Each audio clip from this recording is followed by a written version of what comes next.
Welcome to the Book Show, a celebration of reading and writers. I'm Joe Donahue. Andrew McCarthy's movie roles in Pretty in Pink, St. Elmo's Fire, Weekend at Bernie's, and Less Than Zero made him a star. He's considered one of the so-called Brat Pack, that iconic group of ingenues and heartthrobs that included Rob Lowe, Molly Ringwald, Emilio Estevez, and Demi Moore, and others, and has come to represent both a genre of film and an era of pop culture. In his memoir, Brat, an 80's story, McCarthy focuses his gaze on that singular moment in time. The result is a revealing look at coming of age in a maelstrom, reckoning with conflicted ambition, innocence, and addiction. It is a great pleasure to welcome author, director, and actor Andrew McCarthy to the Book Show. How are you, sir? Good, Joe. How are you? I'm well. I so greatly enjoyed this book. First of all, and I told you this, I think the last time you were on the program when we were talking about the travel memoir, you are such a gifted writer. It's often very spare, but the language just is so beautiful and picturesque. And I'm curious as to how much you pour over that. Well, thank you. Well, I suppose because I wasn't particularly well educated in school, I didn't give much time or care to school. And by the time I went to college, I was only interested in acting. So I was only there a few years. I always felt undereducated. And, I didn't do well in high school. So I felt stupid because I didn't fit into the school box. And so when I started writing and when that just sort of happened to me and emerged in my life, I was careful to just try and tell the story because I didn't feel I had the tool chest, the skills, So I was always very actively aware of trying to write a good sentence with a comma when needed, and things, because I always felt like I did, an academic's inferiority complex. You know what I mean? So I just, my style emerged from that insecurity of just tell the story, tell it clean, to be detail oriented and specific as you can be, because that creates a visual, and I think if you can make people imagine and visualize why they're reading, then you're doing something. In the promotion of this book, it's often referred to as a literary memoir, which just makes it's a reminder to us all that means that you wrote it. Although I have to tell you, I was doing the narration for the audiobook, and I was making so many mistakes because it goes back to my school thing where I used to, when I was a little kid and had to read out loud, I hated reading so much out loud, and I made so many mistakes and I felt so dumb that I was making so many mistakes reading it that the engineer I was working with said, "I'm sorry, did you write this book?" And I'm like, "Yeah, no, I did. I promise I did. I read this sentence before. I wrote this sentence." I listened along. I was reading while I was listening along to it, which I often do, and I was curious because there were several times where the text changes, but obviously you're doing it. You wrote it, so it's approved by you. That's good, but it reads easier. It's funny. I didn't think I did change some things as I was reading. I go, wait, that's not good. I'm going to simplify this, or I'm going to yeah, I did do that, and I didn't have to ask anybody's permission. It's all you. That's great. When obviously writing is solitary, and you are very well known for a medium that is a group project, and I'm curious as to what drew you to that initially. You talk about those early days and the first time on stage and how seductive that was, but what was it about that project of being with others? Well, I tend to be a very solitary person, and the older I get, the worse it gets. But the acting, it just, when I walked out on stage as the Artful Dodger and Oliver, my first part in high school, I did feel that sense of discovery of, my God, there I am, and felt complete in a way that I never had before. And that was a huge relief to me. So that's just what I pursued. I think there are a lot of actors that are quite introverted anyway. There are certain kinds, I'm not a performer per se. Like, I know certain performers who love to be out there and love to put it out there. And it's not what acting to me is. Acting is much more sort of a revealing of something and an intimacy that happens. There are different styles, of course. That happens to be the kind that I like, is that kind of intimate revealing and disclosing of something that is universal, hopefully, but it doesn't require a personality type. The titles of the chapters are interesting to me. Awash in It, Discovering It, Igniting It. Did you define what it was at the beginning? It's interesting, because there weren't titles for a while. It is just like that overriding thing that happened to me. And it is that, it's fame, it's the spark, it's it is just sort of the why we live, I don't know. But they just evolved that way. It is an unspoken or undefined kind of yearning, and it's that thing. I would still now wouldn't know how to describe it. Yeah, because it could be the career, it could be the profession, it obviously could be your love of the craft itself, your own issues, your inner fortitude. Yeah, it's all that.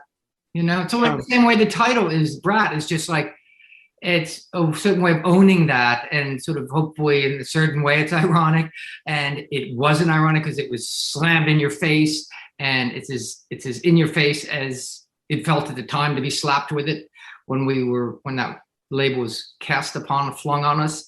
When I was writing the book, someone, I guess, gave it to a friend to read the first draft, and he said, and I didn't have a title. I said, what are you going to call it? He said, I have no idea. And he said, well, there's only one title for this book. And he said, what, dude? Tell me. And he said, it's Brat. To which my initial response was, there's no way that this book is going to become Brat. Okay. And then what was so helpful about that was because it made me realize, I haven't done my work here. I have not finished doing my work, because really the book is all of it. That's all that the book is about. And coming to terms with what that means to me. And I hadn't been able to coalesce that thought until I went away from that conversation as to what does it mean to me? And, what it's become, like those movies are so iconic, like you said, to a certain generation, and they represent, it's not just the movies, they represent the youth of that generation in such a specific way. And I am like an avatar of those people's youth. And that, it turned out to be a gift, which I didn't really realize on a conscious level till my friend said that, and I went back and I thought, well, what is this? Why am I still resisting this? And then when I realized what a gift it was to be that avatar for those people's youth, like, wow, that's a long journey to travel from being called a Brat Packer to, like, I represent one of the most glorious moments of young people's lives. It's fascinating because that, as you mentioned, came out of a New York Magazine article, which I don't think I'm hurting anybody's feelings, but it wasn't that great of an article. And it was there was scathing, whether it was well written or not, it was a scathing article about it. It was a scathing article, and it didn't. You weren't really even mentioned. I think you had one mention in the article. Is that right? I was mentioned once in the article. Yeah, it evolved from Emilio Estevez was doing a small promo piece in New York Magazine for St. Elmo's Fire that was coming out, and he made an ill-advised decision to invite a writer to come with him out drinking with Judd Nelson and Rob Lowe at the Hard Rock Cafe. And they behaved the way young guys, who were in the movies and successful and drinking behave. And he turned off to his subject and wrote this nasty article about it. And, the amazing thing is the title, the name, the phrase is so good. It latches in so deep and so quickly. You only have to say it once and you know it. And what I resented about it at the time was that it became, you're instantly boxed. Once you're boxed and defined, people stop looking at it and trying to understand it or even think about it anymore. It just is that. Oh, you're that. And as an actor or as a human, well, no one really wants that. No one wants to be utterly defined by the way you are for a night or a little bit when you're 21 years old. And so, it's a lot to overcome for people like me. I mean, other guys just sort of rolled with it easier than I did. I think I took it personally in a way that it was a waste of my time. Well, it seems difficult not to take it personally because it had such an impact on all of your careers. But also, again, one of the things that's evolved about that's so sort of a blessed about it now is that we wouldn't be having this conversation, even if I'd done the same movies and they were exactly the same success that they had. If the term Brat Pack hadn't been coined, I don't think we'd probably be talking now, because it's come to represent, like you were talking about earlier, this moment in time, or this in pop culture, and this for a group. Your first film was Class in the 80s. Tell us about that, coming to and really learning about film through that work with Rob Lowe and Jacqueline Bisset. Well, I mean, I have to back up to how I got the part, which is I'd just been kicked out of NYU after 2 years. And a friend of mine called me up and said, there's an ad in the Backstage magazine, which was the unemployed actors newspaper, which I didn't get. My friend said, there's an ad, they're making a movie and they're looking for the lead actor, 18, vulnerable and sensitive. And I was like, dude, that's me. I'm 18, vulnerable and sensitive. So I went up to the audition when there were 500 other 18 vulnerable and sensitive kids there. And I, eventually auditioned for this movie like 8-10 times. And then I was plucked from the weeds, and I was flown out to California to meet Jacqueline Bisset because she had approached to play her young lover. And so it was to play. So I had to meet her because she had to approve of me. And I went up to her house and said something, and I don't know what. And she just kind of looked at the producer and said, "Oh, he's cheeky. I like him." I was like, "Oh, okay." And anyway, and then I was in the movies, and I was so unformed. I was like an amoeba or something. They'd say, "Go, okay, hit your mark over there," and I'm like, my what? The piece of tape, go stand on it. I was like, "Oh, okay." I knew nothing, so it was a steep learning curve. While I was reading the book, the other project that I tasked myself with, which was a great pleasure, was watching all the films that you did in the 80s, starting with Class and ending up with Weekend at Bernie's, which is pretty much how you leave it in the book, although you also talk about playing Henry Miller too toward the end. And I'm curious as to how you look at it, because you are very introspective and how you feel about these films, what went right and what went wrong. And it seems from your telling in the book that the first movie that, yes, it perhaps didn't do well, but the one that you felt good in was Heaven Help Us. Yeah, and I love that movie. I haven't seen it in a long time, but I think it's probably the best movie I did in the 80s. Certainly, I think it's a good story and well done. But yes, that was the second movie that I did. I'd done a little TV thing between Class and that. But that was the movie where I kind of realized I just became comfortable on a movie set, and started to learn and started to fill my space, and wasn't just sort of overawed by it and feeling completely overwhelmed. I enjoyed that experience a lot. Andrew McCarthy is our guest. The name of the new book is Brat, an 80s story. It is published by Grand Central. That led then to St. Elmo's Fire. And then you start working with all the aforementioned Brat Pack members. I mean, that was the giant collection, if you will, of that group. It seems as though there's basically two classifications when you are describing your relationships with people. It's either you become incredibly, you have a crush and you're smitten with them from a distance, or you feel a gulf and you either have never seen them again, or if you have, it's still very much momentary and nothing that you go back to. Well, I mean, like I said, most of my friends in life are not actors. So, and I always felt a bit like I was entering in from a side door in all things, and that was a position that I kind of liked in a certain way, and I did feel this kind of distance between people, and often I would just and I would find it easier to do work when I was at a distance with you. If we became intimate, it would sort of cloud the work. I suppose it's that sort of friendly but not familiar kind of thing, and I often did just feel like I was just passing through. And I liked that feeling. I wasn't looking for more out of them. I wasn't looking for relationships and things with actors or I never felt a real kinship with actors per se. I didn't but that's why when I started directing, I segued in directing some years ago, and And I always liked hanging out with the crew more in a certain way than I did hanging out with the actors. And not because I didn't like actors, I just felt separate from them somehow. Not excluded by them, but just separate from them. And that was probably my own doing, opponent wanted to have some kind of position of uniqueness or something. I don't know.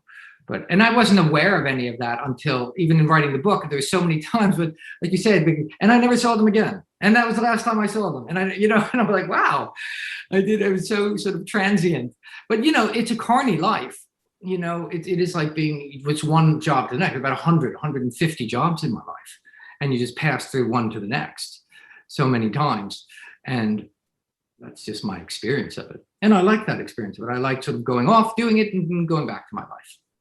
Does it ever impact, I realize it's acting, so that's the whole point, but does it ever impact the work in the sense of that personal relationship? You were in 2 films with Molly Ringwald. There was, you say you were never really close. And one of the things that you write about that I thought was fascinating about that was there was also a real age difference. And in the first movie, Pretty in Pink, she had already kind of developed a formula with John Hughes and knew what she was doing. Well, and when you're 22 and someone's 18, or 17, that's an age difference. Now in life, that's not really much of an age difference, but at that moment it is, And again, in that, I had to try and figure out where I fit in this formula, because Molly was very much the most equal among equals, and her and John had an intimacy and a shorthand, and I was coming in and I wanted to try and figure out a way that I could have an impact and not just be an interchangeable John, the guy who comes in now for the John Hughes movie. So I wanted to try and create my own space there. And how I've always done that is to sort of dip in and then just sort of, without it. And again, it was unconscious at the time, but I kept it, the presentation is of aloofness, when much of the time that aloofness was a mask for fear, and so it's better to present as aloof than fearful, because fearful is, precarious feeling, whereas an aloofness to me is somewhat guarded and stuff. But and I also thought it gave me a sense, in that particular instance, gave me a sense of having a little bit of power, whereas they held all the cards, and I wanted to have maybe he's got one of his own. He seems to be holding something back, and that was effective in that particular instance. What was it? And when in fact I had no card at all, but I was just, Did you feel like you had a card? Did I feel like I had a card? I did. I felt, those movies, that movie and St. Elmo's Fire particularly, I was at that moment in life when you're just sort of blossoming, and there is something about that moment that is it's so transitory, but it's so powerful and so attractive, and has nothing to do with acting, like say in the book there. I think it's nothing, it's a quality that one has. It's of just awakening that is just really attractive. And and it was captured on screen in real time with me at that moment, Because you talk about John Hughes. I've read a lot about John Hughes. I've been fascinated by his career, and being one of the aforementioned people who, you were one of my avatars. So of watching the films as I was growing up, you're one of the few people that I've ever heard talk about a differentiation in his work of some of the because he came from National Lampoon, that those movies like Ferris Bueller and 16 Candles and Breakfast Club and Pretty in Pink, digging into the teen psyche, of being very much a mirror, if you will, to his experience growing up. Well, I think that's really interesting in that no one seems to just John, his early career, like you say, was National Lampoon, kind of crass, funny stuff. And then he shows like 5 years where he just, apparently, I didn't know John very well, but he was a very kind of raw and, solitary kid in his own Chicago suburban thing. But anyway, he reveals himself and dives into these kind of adolescent emotions and gives them such respect, which is why the movies are successful, because he honors those. It's like, my son is 19 years old and he's in love for the first time. And I can promise you, no one has ever been in love before my son.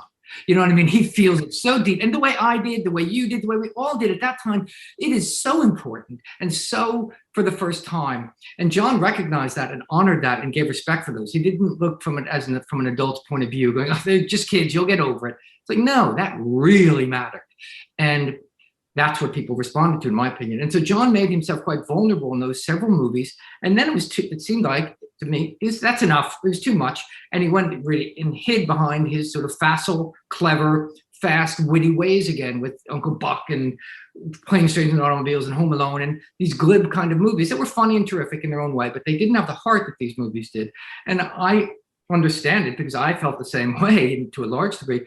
You expose yourself like that, your vulnerabilities like that, which is what I was doing in the movies too, and that John did to a greater degree in all those movies. And you're in a position to be poached, and you are in a very precarious kind of vulnerable state. And I found it too much to stay exposed like that for too long. And a couple of years was plenty. And people are coming at you. And my pop psychology analysis of John is a similar thing, that he just retreated back. Like, enough of that. And then after that, that was even too much. And he just took all his toys and he went home and never be heard again. And I think enough's enough, he felt. But I understand that sort of exposing yourself, that vulnerability, and then kind of going, no, I don't, this is a lot. This is too much. I want to talk more about you than I do about him, but I do also think, I mean, don't you think that probably had something to do with the Brat Pack label too? That he kind of created that and was one of the reasons for retreat? I'm not sure I know what you mean. Well, I mean, he was such a part of those films that were considered that were vehicles for members of the Brat Pack. Yeah, but when the very label, the Brat Pack itself, just it ensured the dissolution of the Brat Pack, because the second it came out, no one wanted to be in an ensemble movie anymore of those kids. So that was one of the ironies of it, is that the becoming of it ended it. And I think John recoiled from that too. I think he went and goes, enough of this. I just wasn't in a position to be able to navigate it particularly well when it happened.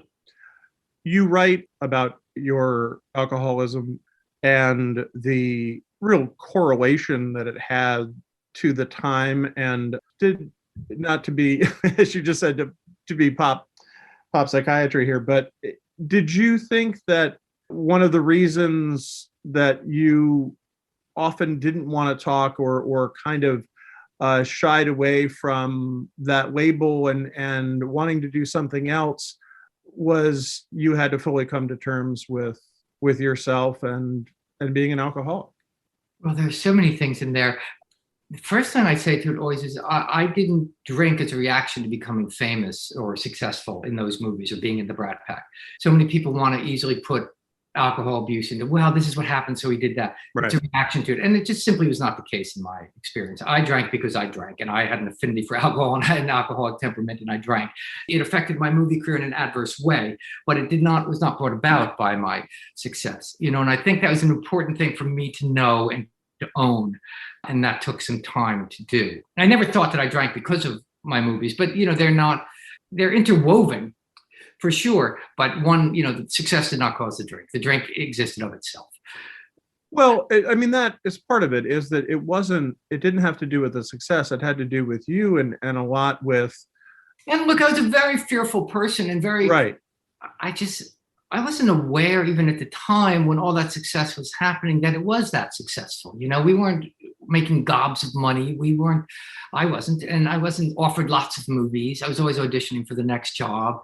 And, it was just about sort of going to the next thing. And I very much operated with, like I mentioned in the book, like a freelancer's mentality of just get the next job. And so my eyes were on the ground for the next crumb in front of me. I didn't really have the vision to look up to the horizon, sort of see and take this all in. Whereas, someone like Rob Lowe was much more attuned to that kind of, and embraced all that much more. I found it very precarious feeling. And I didn't like that feeling precarious and unsafe. The book ends at the end of the decade. Do you think you would write more about more of your career and of directing, or does this feel good? I'm surprised. A lot of people have been like, it should have been more about your travel writing, how that happened, and you drink. I'm surprised by that and kind of flattered by that, because I always like the only thing people have ever cared about and asked about is the Brat Pack, So, once I found the structure of the 80s for the book, it was very clear what the book was about. I didn't know, because people forever have asked me to write a book about the Brat Pack, and I was always no. And once I kind of realized it started, and the second I walked into New York in 1980 and ended really when I was in 1989, that was that time. Once I found the structure of the time and place, because New York's a lot of character in that, and my being in New York during the 80s is very all tied up in that. I knew what the book was then. Instead of like, what do I write about the Brat Pack? But once I had the structure of the time and place, it helped. But I don't know that it's that. Would I write a book about the next chapter? God, I don't want to become a serial memoirist. I hope not. I mean, enough of me. One of the things that I thought was fascinating too is when I closed the book, one of the images that kept coming back to me. But you talk about making the movie Kansas, and you take over this bar and a hotel in Lawrence, Kansas. And it's the party and everybody's there and the circus is in town. And then the movie's over. And at some point you say to all your friends in New York and Hollywood, hey, let's go. And we're going to go to Kansas. And you go to Kansas and the party's over. The bar's done. Depressing basement hotel bar. And I'm like, wait a minute, what happened? Yeah. I mean, that's yeah. Well, I mean, that's a circus type mentality, right? That is the show's moved on. Even in your telling of that story, you then get in the car and move on to the next gig. But that's the beauty of life. You know what I mean? You just don't grab hold of anything too much. I mean, it just goes on to the next, and good or bad, it's going to pass. There was a lot of cocaine in the car, but that was another story. It was the 80s. It was the 80s. The name of the book is Brat, an 80s story. It is published by Grand Central. Andrew McCarthy, it is a great honor and pleasure to speak to you. I'm a great admirer of your work, and it's been an absolute pleasure speaking to you. Oh, thanks, Ed. I'm a big fan of the show, so thanks for having me. We enjoy hearing from our listeners about our shows. You can email us at book@wamc.org. You can listen again to this or find past book shows via podcast or at wamc.org. Sarah LeDuc produces our program. Bookmark us for next week, and thanks for listening. For The Book Show, I'm Joe Donovan.